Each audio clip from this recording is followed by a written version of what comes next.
प्रधान प्रत्याशी मानव चौधरी ग्राम पंचायत पनवारी ब्लॉक अशनेरा आगरा 1 साल पहले कर रहे हैं प्रधान पद की तैयारी। चुनाव में खड़े होने का उद्देश्य है गरीब लोगों की समस्याओं का निवारण करने के लिए और विकास कार्य करने के लिए खड़े हुए हैं।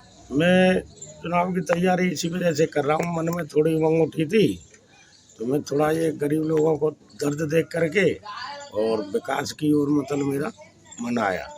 ये बड़े बड़े लोग सब वही होते हैं, कोई छोटे बड़े को तो होने नहीं देते जी।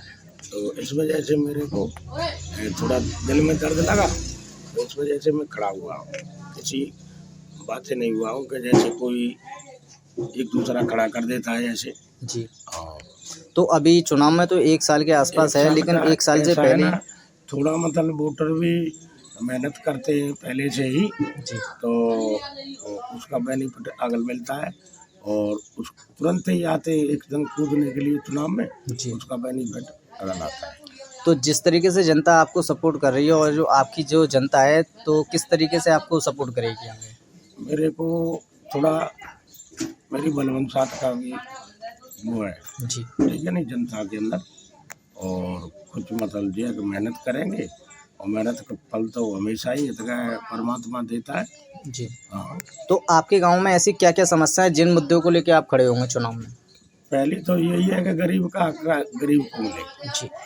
तो अब तक क्या मिल नहीं पाया या मिला मिल नहीं? रहा है, थोड़ा मिल रहा है, पूरा नहीं मिल रहा है। तो क्या क्या हक मिलना चाहिए गरीब? ये हक देगा है तुम्हारे पहले तो जो है कि जैसे सरकारी जो पैसा आता है गांव विकास के लिए तो पूरा ही विकास उसका होना चाहिए। तो अब तक क्या पूरा जो पैसा आया वो अब तक लगा नहीं? नहीं, कोई नहीं लगा। इतना पैसा मिला है जो ऊपर से सरकार से वो पैसा नहीं मिला है किसी को। आपने आवास के लिए, जो गरीब लोग हैं जिनके पास आवास नहीं है, उनके लिए क्या सोचा है? तो वो आवास मिलेंगे तो उनके लिए जगह देख करके आवास बनवाएंगे उनके लिए। अब तक 5 साल में कोई आवास आया आपके गांव में? इस चुनाव में तो कोई नहीं आया है। तो अभी कितने आवास चाहिए? कम से कम 40-50 लोग ऐसे मेरे को मिल जाए, और न तो खेती है न कुछ नहीं है, कोई जमीन भी नहीं है उनका। कुछ लोग ऐसे हैं जो बाहर से आए हैं, वो यहीं पर रह रहे हैं 15-15, 20-20 साल से यहीं वोट डालते हैं, लेकिन उनके लिए भी कोई व्यवस्था नहीं है। कोई व्यवस्था नहीं है। तो उसके लिए क्या सोचा है आपने? अब यही सोचा है कि उनके लिए कोई सरकारी जैसे मतलब योजना आती है तो उनके लिए मकान भी बन जाए और धंधा पानी तो वो अपना कर ही रहे हैं आप जी।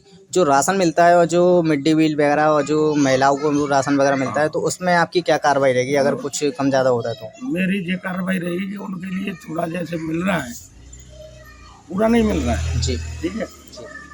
तो जैसे उनके लिए पूरा ही हक मिलना चाहिए। तो अब तक कोई हक नहीं मिला? हाँ, कम मिल रहा है पर लेकिन वो बात नहीं है पूरा मतलब मिले। अब कोई ज्यादा पैसा कोई जूता 12 को मिल लो जी, और गरीबा बेचारा जो भी प्रधान बनते हैं सबसे पहले वो अपने क्षेत्र में काम करवाते हैं, दूसरे क्षेत्र में काम नहीं करवाते हैं, कोई नगला या कोई भी क्षेत्र में। हमारा तो एक ही गांव है जी, पनवारी जी, यही हमारी पोलिंग होती है जी। और कोई नगरा वगैरह कोई जुड़ा हुआ नहीं है, स्पेशल अपने गांव का चुनाव होता है जी। इसी गांव में इतनी आज भी इतनी गलियों, कुछ गली ऐसी हैं जिसमें इतनी कीच हो रखी है और पानी भरा रहता है, साफ सफाई नहीं है। तो उसके लिए सफाई वाले जो आते हैं प्रधान के एंटर में आते हैं जी, तो पूरा काम करवाते नहीं है सफाई का जी। सफाई करवा दी, 15 दिन पड़ा हुआ है कचरा जी, उठवाया नहीं उन्होंने, उठवा देते तो जल्दी से उठवा नहीं है तो थोड़ा पानी पड़ गया वैसे फिर वो आधा नाली में चले जाता, आधा रह जाता और जब पड़वाते उसको। आपके गांव की कोई मेन समस्या जिसको आप करना चाहते हो अपने चुनाव के टाइम पर? कोई मेन समस्या ना है तो देखा है, मैंने तो जी है देखा है कि थोड़े ये काम रहेगा क्या जिन्हें देखा निपटारा हो जाएगा, सरकार जैसे देगी जैसे तो चला जाएगा। और अपने घर से तो कोई लगाता नहीं है, उसमें से और खींचने की गुंजाइश करता है जी। तो सीट को लेके आपका क्या रहेगा? सीट कैसे क्या है?